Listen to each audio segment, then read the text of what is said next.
Another day, another discovery. Oh man, nature continues to inspire me. Look at this tree. Isn't that the coolest thing? Wow, it's so nice to have your company today. Welcome aboard, my friends. This is Here and There, episode 24. Anwar Knight, your host. I appreciate your time on a very busy Friday. I know a lot of people trying to enjoy some of the outdoors. And if you can't get outside, my goal is to bring the outdoors to you on this series. So indeed, we are streaming live at Toronto Botanical Garden. This is 4 acres of stunning displays here, and it really is a magical place. There's almost 24 themed gardens here. And when you start touring around, you'll start to get the whole idea of what they're trying to do, because the TBG is nonprofit, and their mission is to connect people, plants, and yeah, thank you. Thank you. And the whole idea is TBG's mission is to connect people with nature, plants, and the natural world. And they want to inspire people through education and through workshops and programs. And it's for all ages, kids and adults. And a lot of people, think that TBG is actually joining in with Edwards Gardens. They're actually separate entities. Edwards Gardens, which is this half, is actually owned by the city, but we're going to tour primarily Toronto Botanical Garden. I'll get more into that in a moment. But there's over 2,600 different flowers that you'll be able to see here, and some of them are not even out on the marketplace yet. So there's a unique opportunity here where you get to vote on some of them, and you will see them first. So I'm excited to tour the garden with you, and we have a very busy show, because also coming up we're going to update your forecast. Look at the colors here though. Is this not amazing? So we have a hot weekend in store. You will need to be on lawn watering duty, if you will, certainly for the flowers.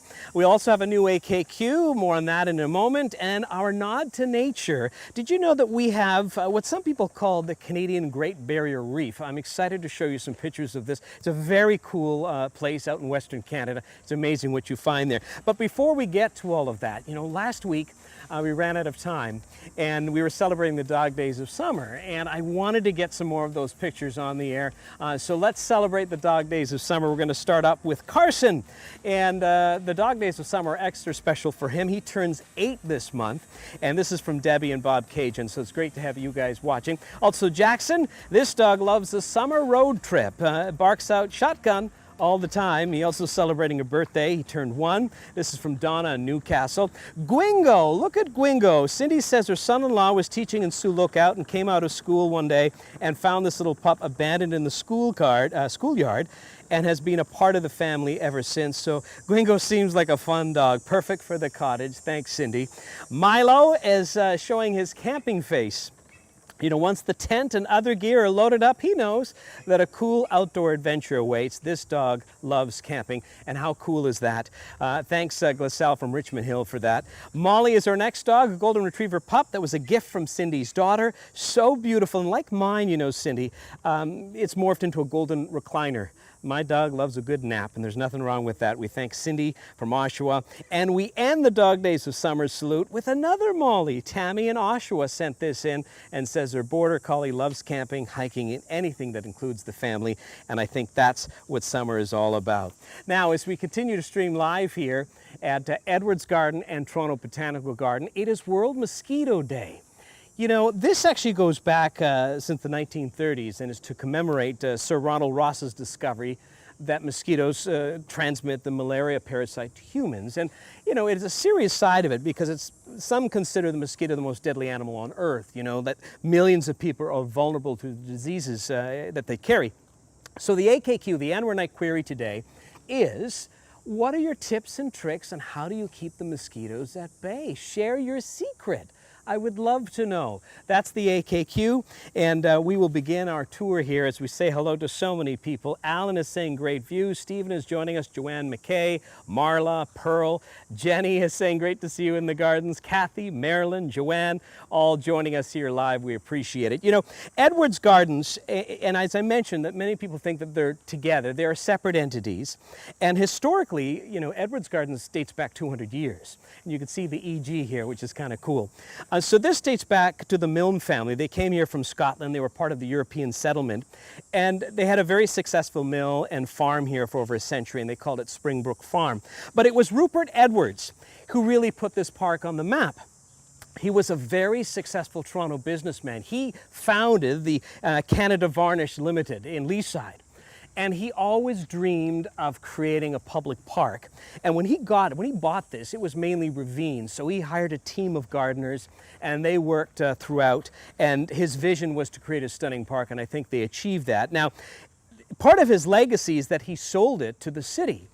And you know, the city bought it from him 66 years ago, and the number was 160,000. That's what's reported. He was offered like 3-4 times that by developers, and he said, nope. I want this to be enjoyed by everybody. So he took the 160, he gave it to the city, and the rest is history. Now, Edwards Gardens, a lot of it is under construction. And, you know, at some point I'd love to come here and just tour that garden on its own, but let's wait for the construction to end, and then we'll tour it. For today, we're going to tour beautiful Toronto Botanical Garden. And I'm going to take you on a tour, and one of the aspects here, actually we're going to go right through here, guys, sorry, and this is the trial garden. So Ricardo, I'll let you lead because I want everybody at home to see the colors. I mean, this is just stunning here.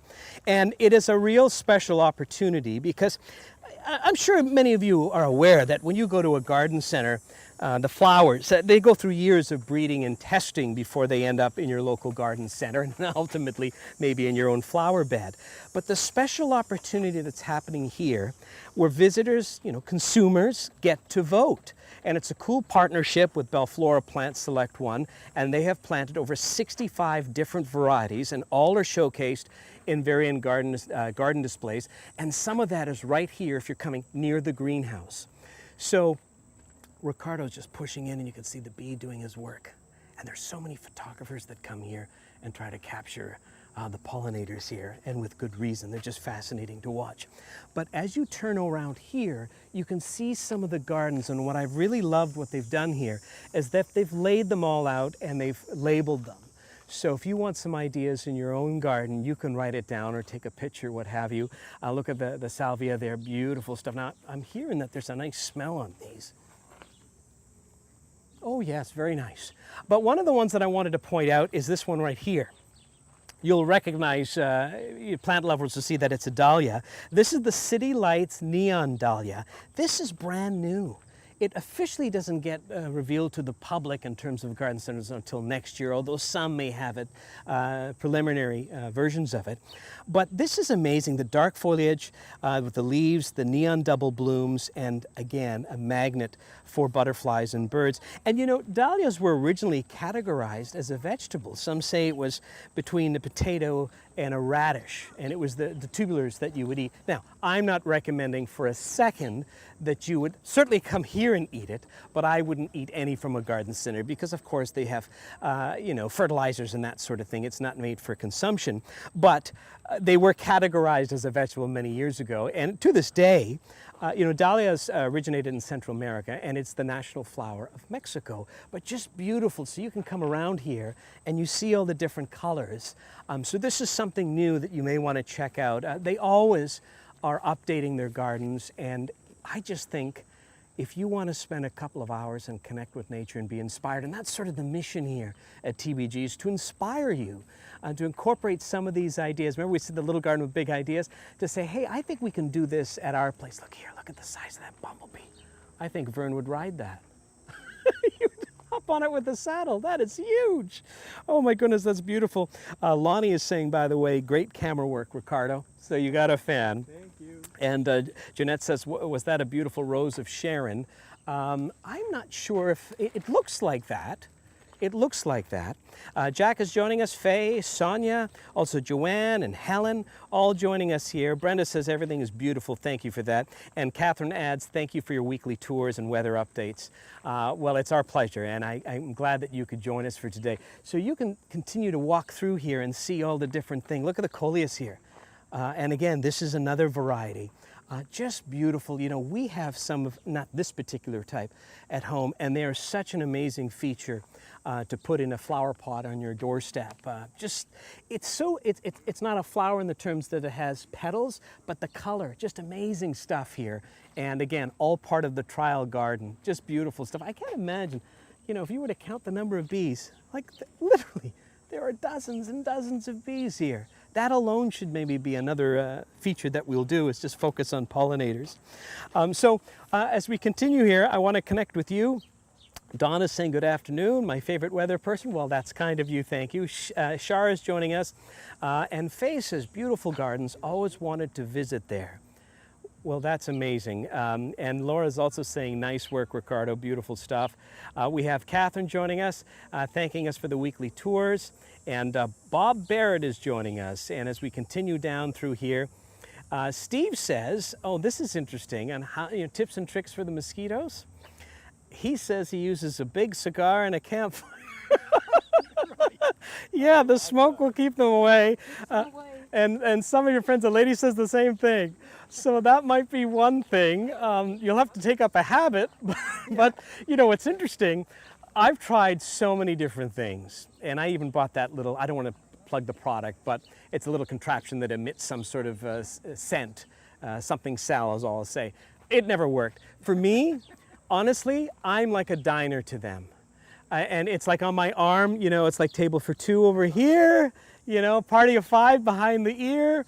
But I look forward to more of your tips.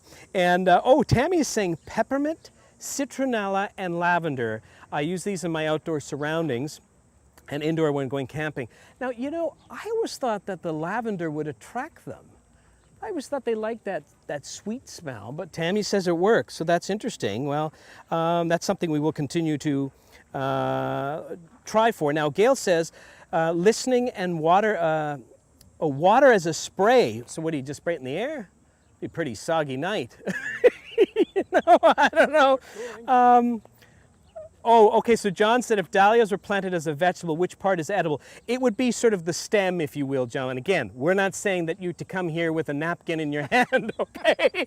But that's back in the day. And Cheryl says, good to see all the bumblebees. You're absolutely right, and I love the hearts that you guys are showing. I appreciate that. That is amazing stuff. So we are streaming live here at the Toronto Botanical Garden. They have so many wonderful features. I want to go over here because you have the bees, but I want to show you another aspect before we go into the Burl Ivy Knott's Garden, and that's over here. Because they're showing a bee hotel, which I thought is very cool, and you can see it here. And now, this may be a little elaborate for somebody at home, depending on your space, but if you break it down, it's pretty simple. So they've taken, the stump of a tree, drilled lots of holes, and anchored it up here. And, this particular one, the Tripod Bee Hotel, was built from urban waste. So they had recycled wood, house framing, and shipping pallet slats. And the tree debris is from the ice storm of 2013. So it's really kind of cool. What is old is new again, and you're giving back to Earth. And you can see how this should be very popular just because, again, there's so many wonderful flowers here. So this is an extra incentive. And, just to circle back to things we've talked about before, that bees pollinate more than 80% of our nutritious fruits and veggies. So we all think that they need a vacation, and the bee hotel would certainly be a part of it. So let's scoop around here, and I'll just point out, if you hear some music, there's a wedding going on over there.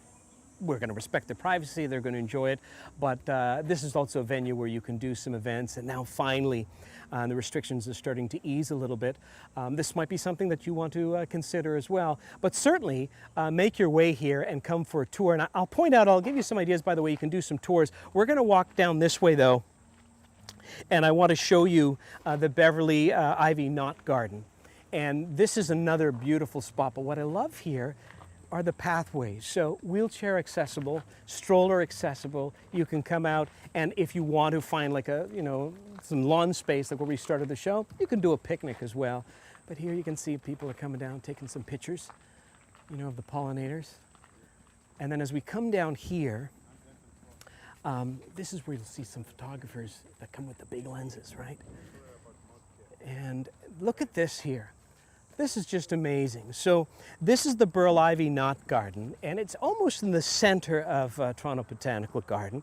And I just love this. I mean, especially with kids as well, they like to run around, but look how beautiful it is here. And the thing is, the term knot garden refers to the formal art of pruning, right? Pruning and shaping plants in a defined garden space. And this dates back, look at this is so amazing. And you can see the steps here, right?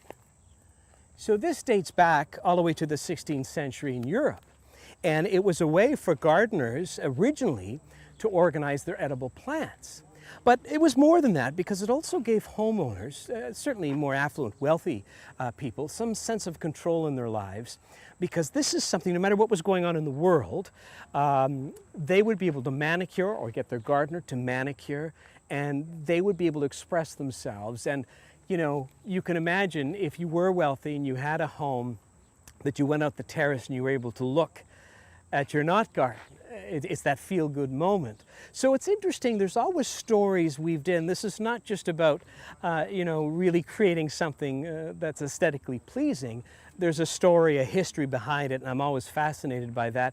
And you can see with the workmanship here, I'm going to step out of the way so Ricardo can really show it all around. You know, they have lots of volunteers, 40 different volunteers that work with 3 seasonal gardeners. So the passion, dedication is all here, because it's very intricate and elaborate, the workmanship here. And you can imagine that was kind of challenging, especially at the peak of COVID on the restrictions. But this garden has always been a passion project for so many volunteers and of course the staff. Cam, do you see the number of bees here? I think we're going to push Vern in one of these. I'm only kidding.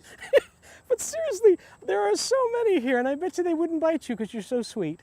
You see? Oh my goodness. Okay, so Marina's saying hello from Brampton. Lori is joining us, and Linda says I planted marigolds around my patio as mosquitoes don't like them. I did not know that. So marigolds is maybe another tip. Nancy saying stunning. And Laura said, I had no idea. I thought not referred to the shape of the garden. So, well, to be honest, Laura, it was also originally that they were knotted together in terms of some of the plants that you put together. But again, really cool story. Linda's just saying, wow, and beautiful. Edith is joining us. Sandy is joining us.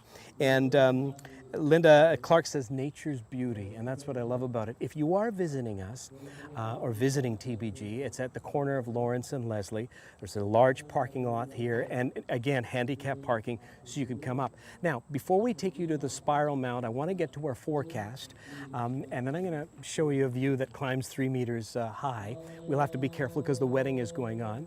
But let's actually go back a little bit here from the noise, and we'll get into your forecast. We'll start off by letting you know that the weather is brought to you by the Big Blue Marble podcast. Listen along to the undeniable stories of our changing planet and the amazing people trying to save it.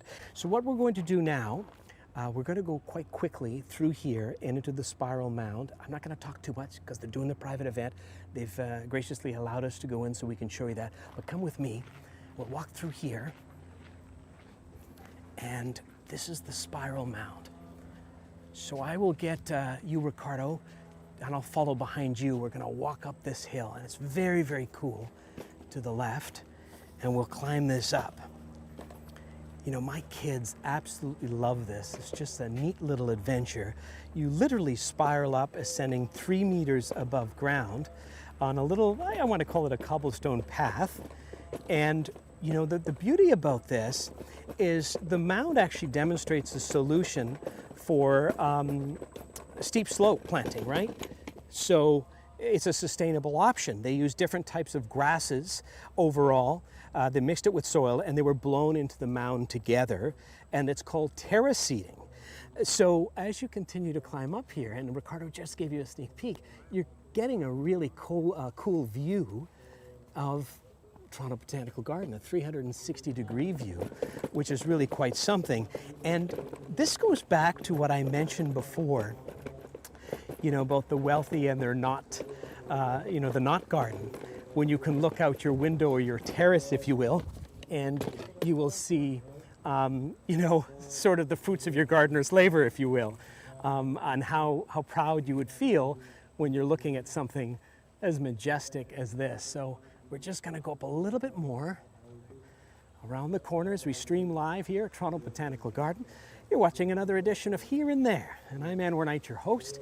We're just going to sneak on this pad here, and there you go. So look at the view. Is this not something? So it's a 360 view and a great spot for some photos. But also it just gives you an idea of what is possible. You know, so this was just a mound and they built it up.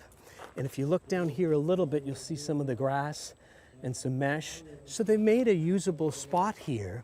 Again, an idea maybe for some landscaping in your neighborhood, maybe not necessarily your home, but you may see this replicated. So beautiful stuff. We're gonna hop back down. And in the meantime, I'm going to connect with some of you as we stream live here. And Stephanie says, above Cecil, you mean death heat. Bless whoever invented the air conditioner. So true. We're going to stop here for 1 sec. Ricardo, can you just show that one sculpture for half a second here? See the bird standing up there? Just for 1 sec, because I wanted to point out here that there are a number of sculptures. So we'll come over here now. Okay. So let's move on. This is all part of Zim Sculpt, and I just wanted to point it out briefly. We want to respect the privacy of those who are celebrating their special day. But this is something that they hosted, their first ever outdoor art exhibition. And all of them, all of the sculpts, the stone sculptures, were carved by hand from stone of the mountains of Zimbabwe. And there were over 100 here. And now there's only a select few left. And you know, Zimbabwe, by the way, literally means house of stone. And I'm not sure, I'm going to continue to walk here. I'm sure a lot of people know that the country boasts an astonishing diversity of hard rocks that are used for carving. And that was sort of, you know, the basis of what they're doing. I wonder, you know what, we can go right here and then go out. So you can see there's one more sculpture right here, and that one's titled Balancing Act. So again, all carved by hand. Very cool stuff. Just another added element that you'll be able to see here as you come to the Toronto Botanical Garden as we stream live. So we're going to turn this way. So we'll get out of this space and respect their privacy. But this would be such a cool spot to have a wedding, don't you think? I mean, I just love that it's so lush. Just amazing. One of my favorite places in the city to come, and I invite you to come for a tour. And don't forget, we do the replay also on my YouTube channel, or you can watch it right here on Facebook. But I'm always open to your questions, comments, and you know, ideas. If you have places you think you'd want us to go, we would look forward to that. So as we continue our journey here, we want to say hello to Bev. And Bev says, this seems like the cloudiest summer ever. I think some may argue with you on that one. I guess it depends on where you are. Let's go down this way. Hello, how are you? Good. That's nice. So somebody's coming to see the garden. It's always nice to meet people. And Morag says, I don't remember in August being this hot. It has been hot. You know, July, by the way, globally, the hottest July on record. But we'll talk about that at another time. But I wanted to go in here because, again, you can see all the plants here for pollinators. It's just astounding here. Irene is joining us, Joanne McKay. Lori says it is brutal here in Oshawa too, very, very hot. And JP Wright says no AC at my house. Fans and open windows are working just fine. Well, I'm glad to hear that. You know, the biggest concern, as we highlighted before, it's nighttime, right? You want to try to keep your body cool at night, and that's when it becomes most challenging. Also, Ermina says, that is a beautiful garden. I will add it to my local bucket list of places to visit. Well, I'm glad to hear that. And Cindy says, almost missed my AC tech was here. Oh boy, if you have a problem with your AC, you want to make sure that you get that taken care of. Now, as we get set to wrap up, Laura says, by the way, creative minds create beautiful things, and that is without question. I want to get into our nod to nature, and this is something that we do regularly where we celebrate nature. And this really, I was so amazed by it. It's out from Western Canada, and I'm not sure if a lot of people know about it, but I want to show you some images. This is what some call the Great Canadian Barrier Reef. And it is these wonderful glass sponges. So take a look at these images. I'll step out of the way, by the way, so I have some flowers in the background here. And you've got to see this because it's just amazing. It's located just north of Vancouver Island. It's where you'll find the glass sponge reefs. They're incredibly rare. They're originally thought to have gone extinct 40 million years ago and were found by accident in the 80s. And it's not really widely known, but more and more discoveries now by researchers. And these glass sponges are animals, but they don't move or have eyes and a mouth, and they're made of silica dioxide, which is the same component that make up glass, and that's why they're called glass sponges. They can grow up to 1 meter in diameter, and Howe Sound is the only place in the world known to have glass sponge reefs accessible to sport divers, so they're calling to action to help protect these reefs. They are very delicate, and they thought, you know what, let's let everybody know about it, and from there we can help preserve it. But again, you know, celebrating nature. They thought it was extinct millions of years ago. It has been discovered again. We can learn so much. As we start at the top of the show, nature continues to inspire me, and I hope it does you as well. That's a part, you know, of what we're trying to do on this show. So as we get set to wrap up and look at all these beautiful flowers, this is the buffet for pollinators. I ask you again, please support this show. You know, we have a very small staff. We're all dedicated, trying to do something different. This is the first of its kind in the country, if not North America. The fact that we're doing live streaming shows on location, and we want to be a part of something really good here. We want to help people. We want to put a smile on your face, and that's the goal. So show me the hearts, show me the thumbs up. Please like, follow, and share the page. Tell your friends about it. So, any more mosquito ones? There may be, and I'll let Jason, of course, he can put up some of those posts up there as well, because we've been doing that throughout the course of the show, where we're putting some of your posts up, because we have many people that are giving us some good tips. You know what that is up there, eh? Do you guys hear that? You know what that is? That's where I used to work. That's their chopper. So they're trying to put the thumb on us. Not gonna happen, man! We're keeping it going. Oh man, true story. True story. Anyway, so yeah, we're putting up some of your comments here, the AKQ, and you can also do this, continue it even when we wrap up the show. Tips and tricks for mosquitoes, and I'll try to connect with you throughout the course of the day. If you're watching the show on the YouTube replay, that really makes me laugh. They're trying to drown us out on the YouTube channel. Please like and subscribe as well. Support what we're trying to do. The show is called Here and There. We do it every Friday at 1 o'clock, and I'm always looking forward to your ideas on places you'd like to see us visit. On that note, my friends, I wish you a wonderful weekend, a safe, keep cool kind of weekend, and look forward to your continued support, and look forward to your company again. Where?